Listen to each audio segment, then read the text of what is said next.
कहानी की शुरुआत में हम एक कपल को देखते हैं जो बाइक से कहीं जा रहे होती है। तभी उस बाइक चला रहे लड़के का सिर धड़ से अलग होकर नीचे गिर जाता है। तभी हम इनके पीछे एक लड़के को देखते हैं जिसने रोड के बीचों बीच लोहे का तार लगाया हुआ था। इसके बाद वो लड़का तार पर लगे हुए ब्लड को टेस्ट करता है और बाइक पर बैठी लड़की पर अपने गुलेल से हमला करता है, जिससे उस लड़की का भी सिर कट कर नीचे गिर जाता है। फिर वो लड़का उन दोनों का कटा हुआ सिर लेकर यहाँ से चला जाता है। अब अगले सीन में हम तीन दोस्तों को देखते हैं जिनका नाम कोरी, नेल और एंडी होता है। ये तीनों दोस्त अपने क्लास में मस्ती कर रहे होते हैं कि तभी प्रोफेसर इन्हें देख लेता है और उसे काफी गुस्सा आता है। फिर कॉलेज खत्म होने के बाद प्रोफेसर इन तीनों को कॉलेज से सस्पेंड कर देता है क्योंकि इनका पढ़ाई में मन नहीं लग रहा था। पर इन तीनों को इससे कोई फर्क नहीं पड़ता और ये काफी खुश होते हैं। इसके बाद ये तीनों छुट्टी एंजॉय करने के लिए एक बीच पर जाने का सोचते हैं और अपनी गाड़ी में बैठकर बीच की तरफ जाने लगते हैं। पर तभी रास्ते में इनकी गाड़ी अचानक से खराब हो जाती है, इसलिए ये पास के एक गैस स्टेशन पर गाड़ी को ठीक कराने लगते हैं। तभी ये तीनों गैस स्टेशन पर भी काफी मस्ती करने लगते हैं। तभी वहाँ पर एक और गाड़ी आकर रुकती है जिसके अंदर तीन और दोस्त होते हैं जिनका नाम कैट, रिकी और जॉय होता है। ये लोग भी बीच की तरफ ही जा रहे थे। अब ये तीनों कुछ देर यहाँ रुकने के बाद बीच की तरफ निकल जाते हैं, लेकिन कोरी, नेल और एंडी एक शॉर्टकट रास्ते से जाने लगते हैं, जिससे ये लोग कुछ दूर जाने पर एक सुनसान टाउन में पहुँच जाते हैं जहाँ इन्हें दूर दूर तक कोई भी दिखाई नहीं देता। पर तभी वहाँ पर इस टाउन के बहुत सारे लोग आ जाते हैं जिनमें टाउन का बकमैन मेयर इन तीनों का स्वागत करता है। इन्हें देखकर ये तीनों दोस्त काफी हैरान होते हैं, लेकिन बकमैन मेयर एंडी को कंफर्टेबल फील कराता है। अब कुछ देर बाद यहाँ रिकी और उसके दोनों दोस्त भी आ जाते हैं जो शॉर्टकट पाने के लिए एंडी की गाड़ी को ही फॉलो कर रहे थे। तभी इनके पीछे बाइक पर एक कपल भी यहाँ आते हैं। दरअसल ये सभी शॉर्टकट रास्ते के चक्कर में इस टाउन में आ चुके होते हैं। इसके बाद मेयर इन सभी लोगों का स्वागत करता है और अपने टाउन में हो रहे फेस्टिवल के लिए इनवाइट करता है, जिससे सभी लोग उसकी बात मान जाते हैं। अब इन सबको रहने के लिए उन्हें एक होटल भेजा जाता है जहाँ उनका स्वागत बड़े धूमधाम से होता है। अब ये लोग अपने अपने रूम में शिफ्ट हो जाते हैं। तभी इस टाउन का फेमस लड़का हार्पर कैट, रिकी और जॉय के पास आता है और उनसे उनका हाल पूछने लगता है। इस बीच कैट हार्पर से काफी इम्प्रेस हो जाती है, जिससे वो हार्पर के साथ डेट पर जाना चाहती है। अब हार्पर, जो कि कैट का दिल नहीं तोड़ना चाहता था, वो उसे अपने साथ ले जाने लगता है। फिर हार्पर कैट को एक सुनसान जगह पर ले आता है जहाँ वो उसकी आंखों में पट्टी बांध देता है। कैट को कुछ समझ नहीं आता कि हार्पर उसके साथ क्या कर रहा है। फिर जब कैट के आंख से पट्टी हटती है तो वो शॉक हो जाती है क्योंकि उसके दोनों हाथ पैर अलग अलग घोड़ों के साथ बंधे हुए थे और वहाँ अलग अलग घुड़सवार भी मौजूद थे।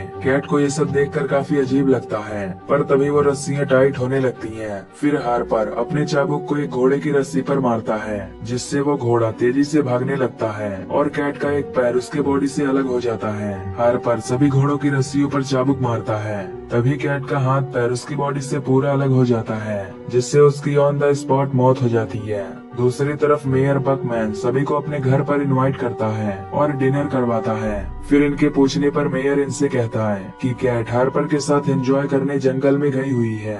फिर सभी लोग अपने अपने रूम में जाते हैं। तभी बकमैन अपने बेटों को बुलाकर उनसे कहता है कि हार्पर ने अपना काम कर दिया है और अब तुम्हारी बारी है। ये सुनकर बकमैन के बेटे उसकी बात मान जाते हैं। इधर इन सबसे अनजान ये सभी काफी एंजॉय कर रहे होते हैं। तभी रात में नेल को इस टाउन की एक लड़की अपने पास बुलाती है और उसे अपनी बातों में फंसाकर उसके साथ इंटीमेट होने लगती है। तभी वो नेल के मुंह में एक तेजाब की पाइप डाल देती है, जिससे तेजाब उसकी बॉडी में चला जाता है और नेल की पूरी बॉडी जल जाती है। अब अगले दिन सुबह ये सभी इस टाउन को छोड़कर बीच पर जाने की तैयारी करते हैं, लेकिन तभी बकमैन इन्हें रोकता है और इनसे कहता है कि अब से कुछ ही देर में हमारा फेस्टिवल शुरू होने वाला है, इसीलिए तुम लोग इस फेस्टिवल को एंजॉय करके जाओ। पर तभी मेलकॉम वहीं थूककर बकमैन का मजाक उड़ाने लगता है और कहता है कि मुझे तुम्हारे इस घटिया फेस्टिवल में नहीं रुकना। ये सुनकर मेयर को काफी गुस्सा आता है और वो कहता है कि वो अपने टाउन के लोगों से बहुत प्यार करता है। और वो इस फेस्टिवल के लिए कुछ भी कर सकता है।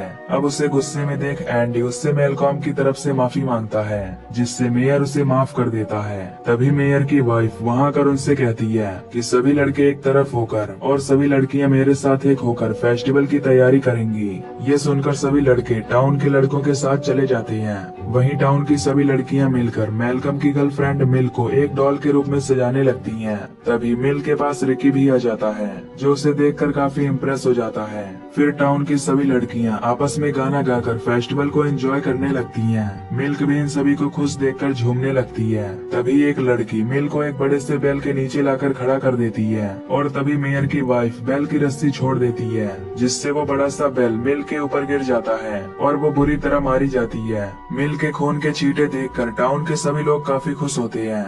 तभी रिकी ये सब देखकर यहाँ से भागने लगता है, पर कुछ दूर भागने के बाद मेयर का बेटा उसे पकड़ लेता है और उसे वापस से मेयर के पास ले आता है। तभी टाउन के सभी लोग उसे बंदी बना लेते हैं और उसकी बॉडी में एक भाला आर पार कर देते हैं, जिससे वो भी बुरी तरह मारा जाता है। तभी मेयर की वाइफ भाले पर लगे खून को टेस्ट करती है। इधर एंडी, कोरी और मैलकम एक बार में बैठकर ड्रिंक कर रहे होते हैं। तभी मैलकम उन सबसे ये टाउन छोड़कर चलने के लिए कहता है, क्योंकि उसे यहाँ के लोग काफी अजीब लग रहे थे। कुछ देर बाद इनके पास जॉय भी आ जाती है, जो मैलकम की बात से एग्री करती है। जॉय इन सबसे कहती है कि मैंने इस टाउन में कैट और नेल को काफी ढूंढा, लेकिन वो कहीं भी नहीं मिले। ये सुनकर सभी डिसाइड करते हैं कि वो अपने बाकी दोस्तों को ढूंढकर यहाँ से निकल जाएंगे। पर तभी यहाँ मेयर अपनी फैमिली के साथ आ जाता है, जो इन्हें धमकी देता है कि तुम लोग फेस्टिवल को खत्म किए बिना यहाँ से नहीं जा सकते। एंडी उसकी बात सुनकर कहता है कि हम इस टाउन को छोड़कर कहीं नहीं जाएंगे।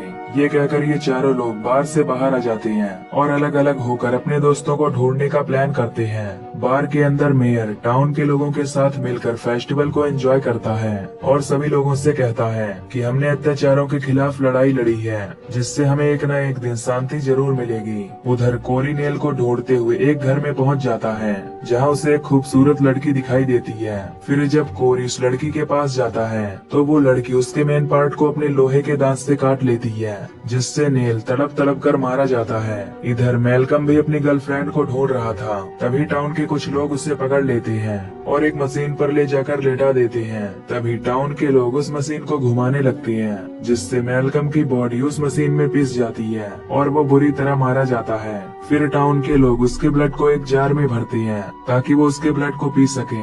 अब रात होने से पहले ही ये एंडी और जॉय को भी पकड़ लेते हैं और उन्हें बंदी बना लेते हैं। तभी मेयर अपने डेस्क पर रखे चिकन से बर्तन हटाता है, जहां पर उन्हें मरे हुए लोगों के कटे हुए सिर होते हैं। ये देखकर टाउन के सारे लोग खुशी से झूमने लगते हैं। इसके बाद मेयर एंडी के पास जाता है और उसे एक धारदार चाकू देता है। वो उससे कहता है कि तुम जॉय को इस चाकू से मारो।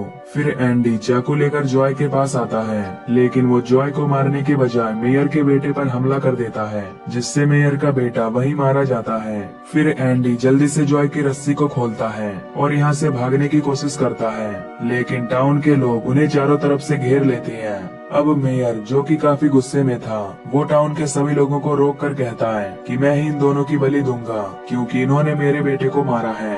फिर मेयर तलवार लेकर एंडी के पास जाता है, पर तभी एंडी साइड हो जाता है, जिससे वो बच जाता है। अब एंडी हिम्मत के साथ मेयर का सामना करने लगता है। तभी एंडी उसकी आंखों पर लगी पट्टी हटा देता है, जिससे बहुत सारे कीड़े निकलने लगते हैं। एंडी उसकी दूसरी आंख फोड़ने की धमकी देता है, जिससे मेयर उससे डरकर उससे प्रॉमिस करता है कि वो उसे छोड़ दे, इसके बदले में वो उन्हें यहाँ से जाने देगा। इसके बाद एंडी और जॉय मैलकम की बाइक लेकर वहाँ से जाने लगते हैं और मेयर ये सब देख रहा होता है, पर वो कुछ भी नहीं करता।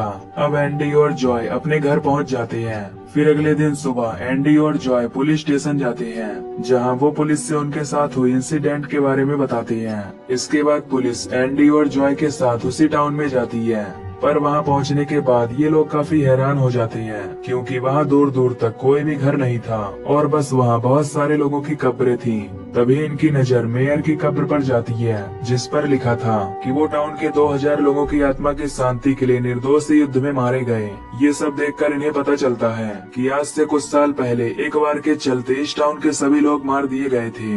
दरअसल इस टाउन में कोई भी घर नहीं था और जिन्होंने कोरी और उसके दोस्तों को मारा वो इन्हीं मरे हुए लोगों की आत्माएं थीं। और अब ऐसे ही लोगों की आत्मा 2000 निर्दोष लोगों को मारेंगी ताकि उनकी आत्मा को शांति मिल सके। और मूवी की शुरुआत में हमने जिन 2 लोगों का गला कटकर मरते हुए देखा था वो कोई और नहीं बल्कि एंडी और जॉय थे, क्योंकि उस दिन उन लोगों की भी मौत हो गई थी। और ये मूवी यहीं पर खत्म हो जाती है। तो दोस्तों, अगर आपको ये वीडियो पसंद आई हो तो वीडियो को लाइक और चैनल को सब्सक्राइब जरूर कर देना। बाकी मैं मिलूंगा आपसे न्यू वीडियो में। Till then take care, love you, bye bye.